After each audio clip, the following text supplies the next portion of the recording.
kasih pendengar, saat ini masih stay bersama kami di Florata pagi ini ya. Topik kita yang berikutnya yaitu terkait dengan Wali Region Banus Ramapa mengatakan bahwa NTT berada dalam 2 ancaman besar. Nah, terkait hal ini sudah bersama kita di ujung telepon Umbu Wulang Tanah Amah Paranggi, Direktur Wali NTT.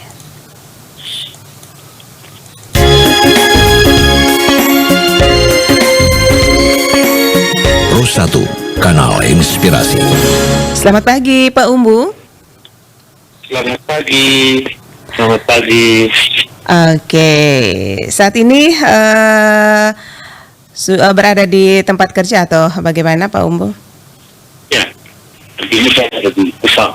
Oke, baik Ustaz. Ini terkait dengan Wali nih, Region Banus Ramapa NTT berada dalam 2 ancaman besar ya, terkait dengan pertemuan Wali Region di Banus Ramapa ya, Bali, Nusa Tenggara Barat, Nusa Tenggara Timur, Maluku Utara, Papua di Lombok tanggal 7 sampai 11 Februari 2023 ya, begitu ya Pak Umbu ya? Iya. Ini sesuai dengan pertemuan tersebut bahwa NTT berada dalam 2 ancaman besar begitu ya Pak Wali. Nah, ancaman besar nih apa ini Pak Wali?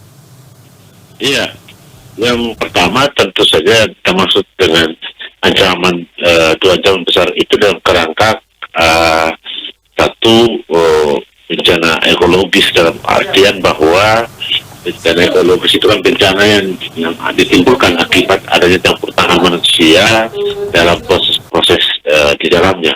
Yang pertama itu terkait dengan perubahan iklim ya. Kita tahu bahwa perubahan iklim telah banyak berdampak buruk buat keberadaan di Nusa Tenggara Timur sebagai provinsi dengan kepemilikan pulau-pulau kecil yang cukup banyak di NTT itu sendiri. Misalnya kita tahu, misalnya kalau kita lihat yang lalu pada Seroja misalnya yang terjadi di 2021 itu juga salah satu akibat dari perubahan iklim yang telah mengakibatkan perubahan yang signifikan dalam iklim di Nusa Tenggara Timur itu sendiri. Yang kedua, itu tentu saja perubahan iklim telah mengakibatkan NTT terancam kekeringan ya. Kita tahu 10 tahun terakhir ini kan sekali kita temukan banyak kita temukan krisis air yang terjadi di Nusa Tenggara Timur. Berikut juga bahwa perubahan iklim juga ini ke depan juga kalau kita lihat beberapa data riset itu juga akan mempengaruhi ekosistem endemik atau keanekaragaman hayati endemik yang ada di NTT, misalnya dalam konteks Komodo. Karena kita tahu di beberapa data berdasarkan bahwa meningkatnya perubahan iklim dan pemanasan global bisa berdampak pada populasi Komodo yang ada di Kepulauan Flores itu. Ya. Yang kedua adalah yang kami maksud dengan 2 ancaman besar itu adalah masifnya investasi yang oleh kami itu rakus lahan, rakus air, rakus energi, termasuk di dalamnya bergelimang energi kotor. Dan kita tahu bahwa investasi ini itu kami bagi dalam tiga model ya. Yang pertama itu industri pariwisata yang kita tahu cukup besar ya di NTT itu sendiri, dan yang kedua itu adalah proyek-proyek monokultur ya, seperti food estate dan beberapa proyek strategis nasional yang tersebar di seluruh wilayah NTT. Yang berikut itu adalah yang kita lihat itu adalah terkait dengan proyek pertambangan ya, pertambangan yang juga masih cukup tinggi dan potensial naik jumlahnya di Nusa Tenggara Timur, baik yang legal maupun yang kita temukan kecil-kecil yang ilegal di beberapa tempat, misalnya terjadi di Lembata ataupun yang terjadi di Timur misalnya. Nah, investasi ini kan banyak mengancam keselamatan rakyat terutama ekologi tadi, karena investasi ini kan misalnya kita tahu ini ada perubahan iklim dan pemanasan global yang kian terasa dampaknya bagi NTT. Tapi di satu sisi kita masih terus dijajali dengan investasi-investasi yang banyak tergantung pada misalnya energi kotor, misalnya energi kotor itu adalah energi batubara misalnya. Pembangunan batubara itu masih terus terjadi di NTT yang dengan kita tahu batubara itu dalam semua cerita ini ya, bahwa batubara itu adalah salah satu energi kotor yang sudah banyak ditinggalkan oleh negara-negara lain untuk dipakai dalam pembangunan listrik mereka gitu. Misalnya kayak kita tahu misalnya di NDC itu ada PLTU Ropa misalnya yang yang dalam menurut kami itu masih juga kategori energi kotor karena masih menggunakan batu bara sebagai salah satu bahan utamanya. Berikut itu misalnya pariwisata misalnya kita tahu bahwa kasus produkan di Sumba Barat misalnya yang tertembak ya akibat mempertahankan lahannya ya. Ada itu kepentingan investigasi pariwisata itu kemudian dia dikorbankan nyawanya ya, kemudian mengakibatkan hak-hak dia sebagai tanah dan sebagainya di tempat tersebut harus hilang. Berikut itu terhadap proyek strategi nasional misalnya saya kasih contoh misalnya proyek estate misalnya. Sekarang misalnya di tengah krisis pangan misalnya di Sumba misalnya hari ini banyak kita lihat di media sosial soal pangan, tapi ternyata food estate yang sudah berjalan beberapa tahun ini tidak berdampak apa-apa gitu ya bagi ketahanan pangan di Pulau Sumba itu sendiri. Dan kami lihat ini akibat dari investasi yang memang betul-betul masih mengabaikan ya daya dukung dan daya tampung lingkungan di Nusa Tenggara Timur itu sendiri, sekaligus juga masih mengabaikan pemenuhan hak-hak masyarakat, terutama masyarakat marginal. Itu yang kami lihat ke depan akibat dua ancaman ini ya, perubahan iklim dan investasi kotor ya, ke depan itu makin meningkat jumlah kelompok rentan di Nusa Tenggara Timur yang berdampak pada menurunnya kualitas hidup masyarakat Nusa Tenggara Timur itu sendiri dan juga meningkatnya tingkat kerentanan terhadap bencana-bencana ekologis yang terjadi di wilayah bagi Kecamatan Rakyat itu sendiri. Itu Ibu yang ini itu menurut Wali Region Banus Rama Pak ya yang pada saat pertemuan di Lombok kemarin, dan tentunya untuk NTT sendiri dikatakan bahwa ada 2 bencana yang sudah dikatakan oleh Pak Umbu tadi. Nah, kira-kira masukan atau masukan seperti apa ini untuk pemerintah khususnya pemerintah provinsi ya, dari kabupaten kota sampai ke desa ini kira-kira apa yang harus dilakukan untuk menghindari dari 2 ancaman ini? Ya, yang pertama tentu kami merekomendasikan agar mulai dipikirkan terkait dengan upaya-upaya mitigasi dan adaptasi perubahan iklim ya. Tapi kita melihat ke depan dan sekarang perubahan iklim sudah nyata sekali di depan mata kita, atau pemasang bapak juga sudah nyata sekali di ruang pendidikan rakyat di Nusa Tenggara Timur. Maka cara terbaik sekarang itu adalah melakukan adaptasi sekaligus juga melakukan tindakan-tindakan preventif atau mitigasi untuk tidak memperparah kondisi perubahan iklim itu sendiri.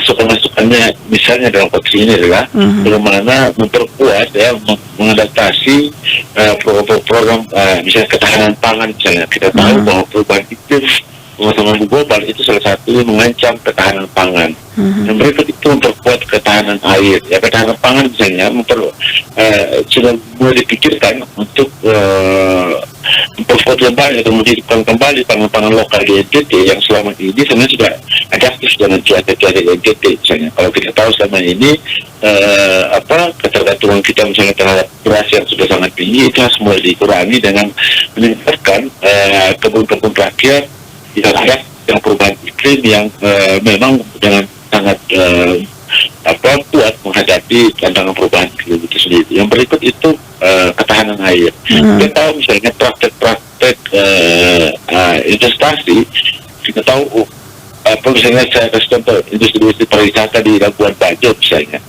Sama sekali kalau kita bandingkan, kita tahu Labuan Bajo adalah salah satu daerah yang mengalami krisis air bagi masyarakat di tempatnya.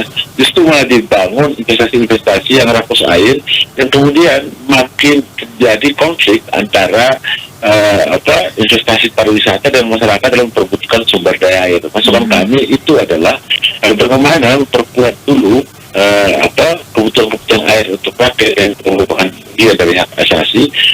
Kemudian yang kedua itu mengurangi target investasi yang selalu merusak atau kerap atau sering terjadi pengusahaan kawasan hutan atau tutupan hutan yang terjadi di misalnya dalam kasus ini, dalam konteks misalnya kasus yang terbaru itu misalnya pengobatan hutan di kawasan Sulawesi di Manggarai Barat. Masalah kami adalah mulai serius untuk benar-benar memperhatikan daya dukung dan daya tampung lingkungan baik di kabupaten kota sehingga tingkat desa. Dalam konteks dari itu ketahanan air yang berikut itu adalah memastikan bahwa tidak ada lagi pembangunan di NTT yang justru membuka ruang meningkatnya eskalasi kebencanaan. Misalnya kita tahu misalnya ruang-ruang sabuk hijau di NTT misalnya yang kita sebut dengan mangrove dan sebagainya, itu benar-benar harus dilindungi. Tidak boleh ada lagi penghancuran kawasan mangrove atau pembangunan di wilayah pesisir yang seharusnya menjadi sabuk hijau bagi keselamatan rakyat di wilayah pesisir. Itu digantikan dengan pembangunan investasi yang justru membuka atau merusak sabuk hijau di Nusa Tenggara Timur itu sendiri. Dan berikut masukan kami juga adalah pemerintah sebaiknya sudah memikirkan untuk menghentikan izin-izin bagi investasi yang rakus lahan, yang rakus air dan rakus energi, termasuk di dalamnya memastikan tidak ada lagi penggunaan energi kotor di NTT. Misalnya NTT harus punya rencana jangka menengah panjang untuk mulai memikirkan untuk menghentikan pembangunan PLTU batubara dan masuk kepada penggunaan energi bersih di NTT seperti tenaga matahari, tenaga air, tenaga angin dan lain sebagainya. Itu. Oke. Ini Pak Umbu, untuk masyarakat sendiri ya, kira-kira apa himbauannya biar menekan atau meminimalisir ya, membantu pemerintah yang pasti dari dua ancaman ini yang disebutkan oleh Wahli ini? Iya, kepada saudara di Nusa Tenggara Timur, tentu saja kita tahu bahwa perubahan iklim sudah nyata di depan kita, pemanasan global sudah sangat terasa di tempat kita. Oleh karena itu, sama seperti yang saya bilang di pertama tadi, bahwa masyarakat sudah harus memikirkan bahwa ini bukan hal yang bisa dianggap enteng. Perkara-perkara ini kita tahu bahwa dekade yang lalu sangat meluluhlantahkan kehidupan kita sebagai masyarakat. Oleh karena itu, memastikan bahwa masyarakat tadi mulai serius untuk memperkuat ketahanan pangan atau kemandirian pangan di berbasis keluarga maupun berbasis komunal di kampung-kampung kita di Nusa Tenggara Timur.